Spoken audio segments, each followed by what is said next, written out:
A book, a wheelchair, and an FBI badge. You won't believe what happened. Welcome to our storytelling channel. If this moment moved you, we'd love to know. Where are you watching from?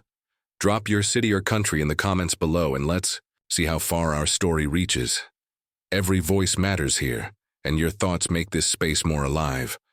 Don't forget to hit that subscribe button so you won't miss tomorrow's powerful new story.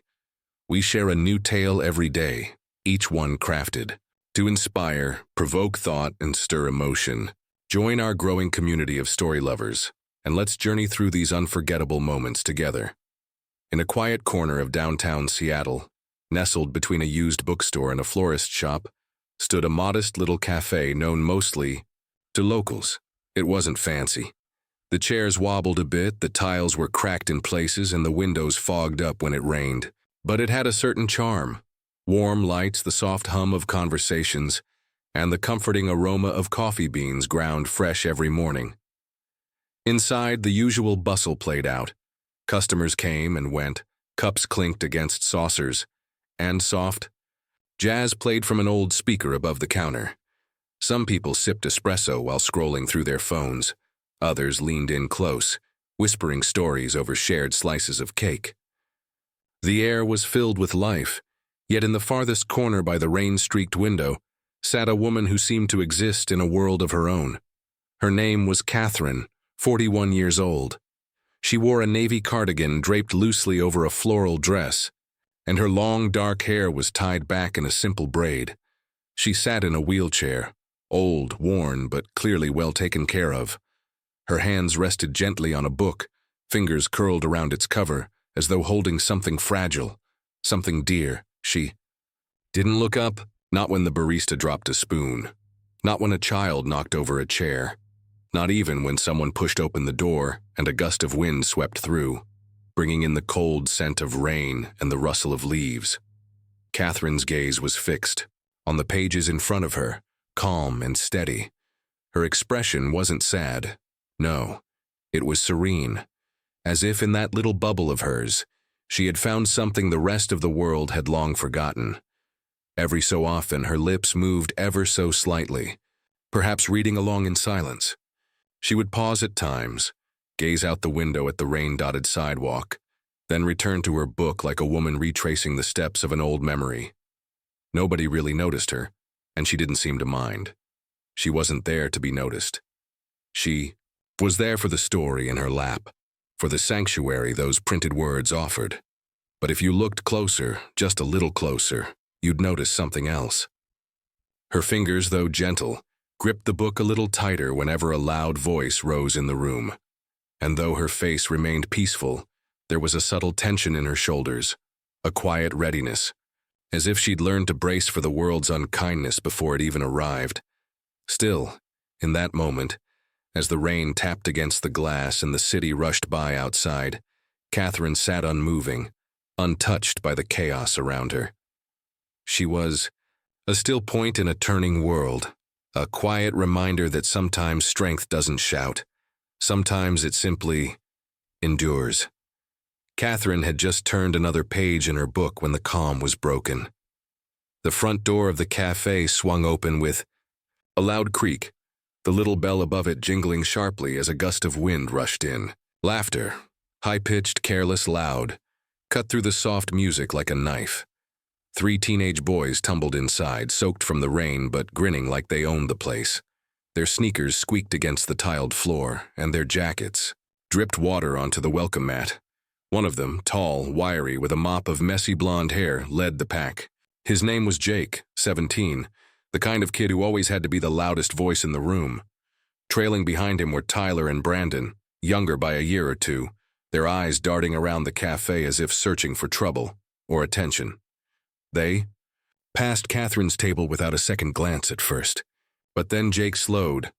Something about her stillness, her silence, seemed to catch his attention. He tilted his head, smirked, and nudged Tyler with his elbow. "Hey," he whispered, but not quietly enough. "Looks like someone left their grandma parked by the window." Tyler snorted and Brandon chuckled. It wasn't the words that stung, it was the tone. That sneering, juvenile mockery so often dismissed as just a joke. Catherine didn't move. didn't flinch. But her fingers, still resting on the book, tightened just slightly, barely noticeable unless you were really looking. The boys plopped down at the table right next to her. Too close. Their chairs scraped loudly against the floor and they continued. Their conversation, now peppered with exaggerated comments clearly meant for her to hear. "What's she even reading?" Tyler asked, loud enough for the whole cafe to hear. "Probably knitting patterns or something." Brandon leaned back in his chair, loudly sipping his drink as he added, "Bet she hasn't moved from that spot in like 10 years. More laughter followed. Sharp, immature, echoing off the cafe's brick walls. A few customers glanced over but quickly looked away. A man near the counter buried his face deeper into his laptop. The barista paused mid-cleaning, then continued, wiping down the espresso machine like nothing happened. No one stepped in. That perhaps was the worst part of all.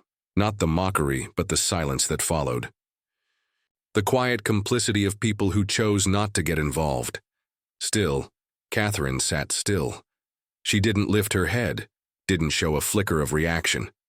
But the calm that had surrounded her just moments ago had changed. The air was heavier now, the tension building slowly, like the pressure in the sky before a thunderstorm. And as the boys carried on with their mean-spirited jokes, unaware of the shift they'd triggered, the rain outside turned harder. Each drop hitting the window with growing force. Something was coming. Something they wouldn't see coming. And the woman they thought was invisible wasn't alone. The laughter had started to fade, but the damage was done. Catherine still hadn't looked up. Her eyes were fixed on the same page, but she hadn't turned it in minutes. Her hand gripped the edge of the book now, knuckles pale, skin taut. Her other hand rested quietly on her lap, but there was a stillness in her that no longer felt like peace. It felt like waiting. Then the door opened again. This time it didn't creak. It slammed, hard enough to rattle the windows and send the little bell into a nervous jingle. Heads turned. Conversations paused.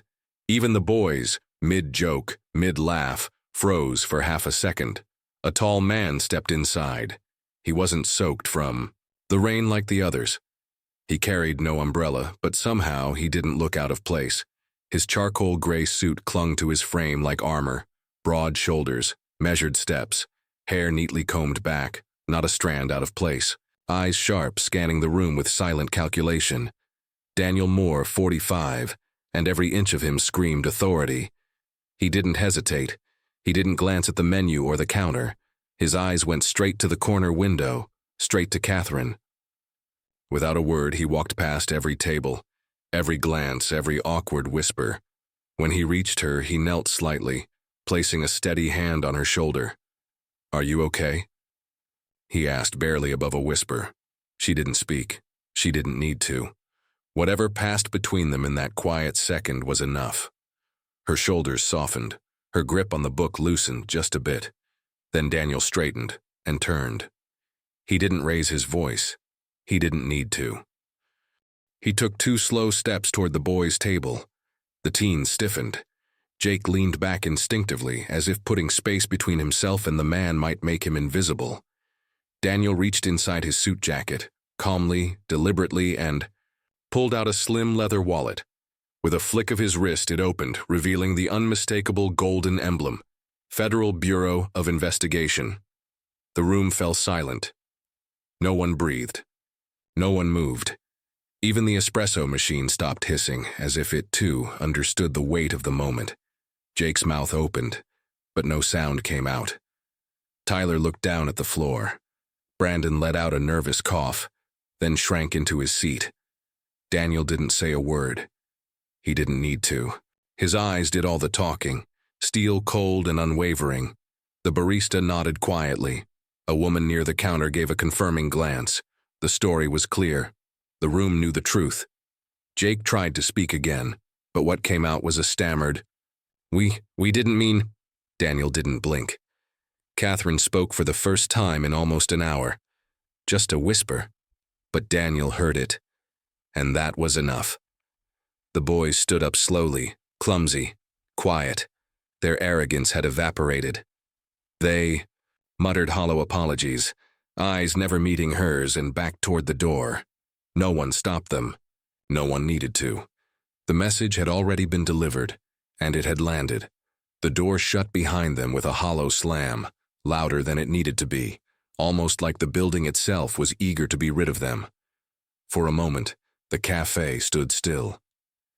It was the kind of silence that doesn't feel peaceful, but heavy, charged.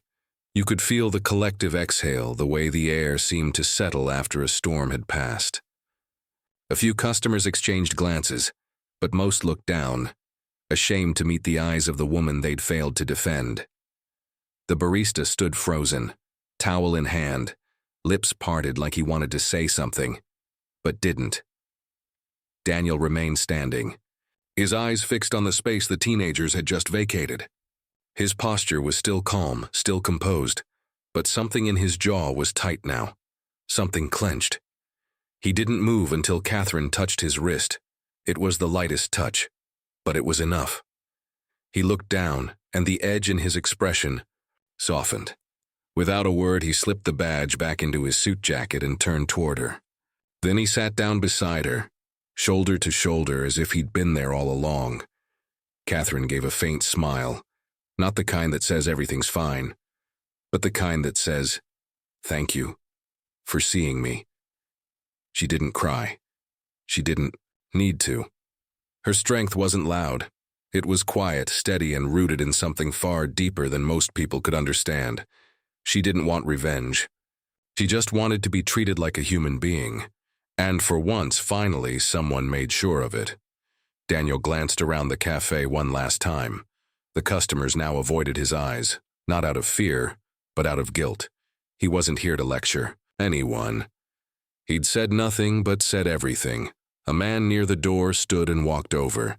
He looked to be in his late 50s, wearing a brown leather jacket and a worn baseball cap. He cleared his throat awkwardly, then nodded at Catherine. "I saw the whole thing," he said. "Just wanted you to know it wasn't right. I'm sorry I didn't speak up sooner."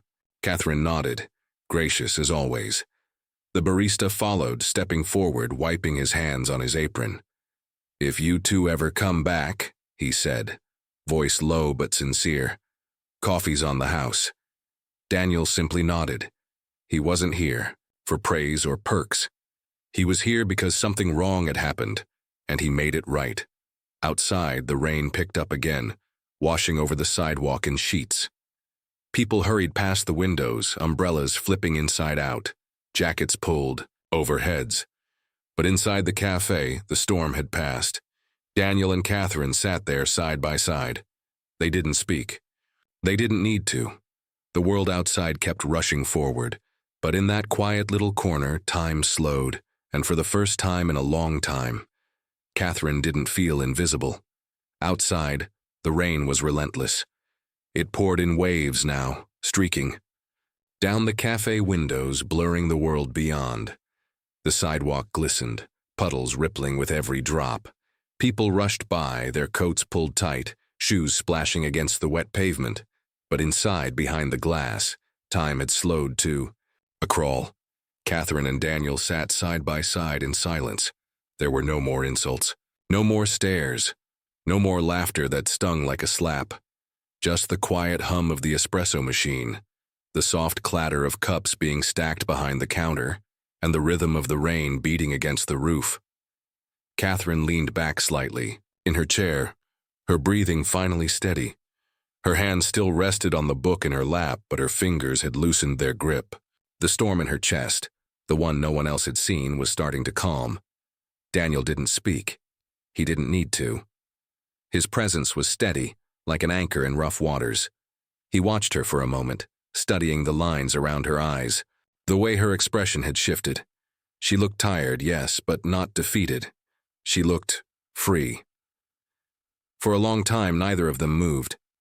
The cafe, once tense and charged, had softened.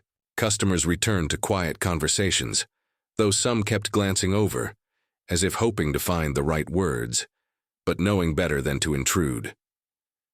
Catherine finally turned to him, her voice low, nearly lost beneath the rain. "You always find me," she said, Daniel smiled faintly. That's kinda my job. They both chuckled quietly. Not the kind of laughter that's loud or careless, but the kind that holds years of history behind it. Pain, protection, loyalty. You didn't have to do all that, she said.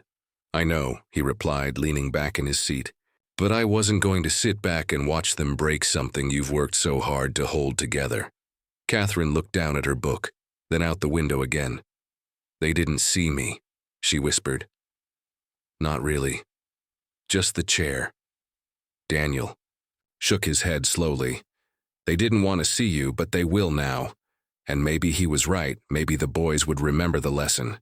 Maybe the people in the cafe would carry that silence with them. And next time, they'd speak up before someone had to step in. Maybe, not today, not tomorrow, but one day, the world would be a little better, a little braver, a little kinder. Outside, thunder rolled in the distance. But inside, the storm had passed. Daniel stood, placing a gentle hand on her shoulder. Come on, he said. I'll walk you to the car. Catherine nodded, gathering her things. As they moved toward the door together, heads turned, not in judgment but in respect. They stepped out into the rain, two figures side by side into a world that was still broken, but maybe, just maybe, beginning to heal. We'd love to hear from you. After watching this story unfold, after witnessing Catherine's quiet strength, the cruelty of silence and the quiet power of standing up for someone, what thoughts came to your mind?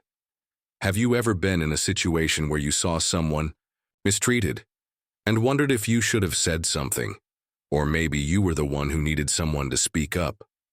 Drop a comment below and tell us, how did this story make you feel?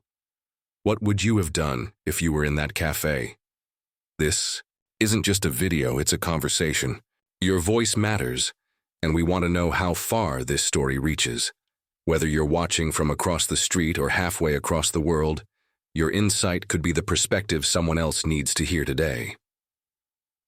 Let's talk about kindness, courage, and the importance of being present when it matters most. Because sometimes a single comment, a single reflection, can be the spark that changes how someone sees the world. So go ahead, scroll down, and let us know what this story meant to you. We read every word.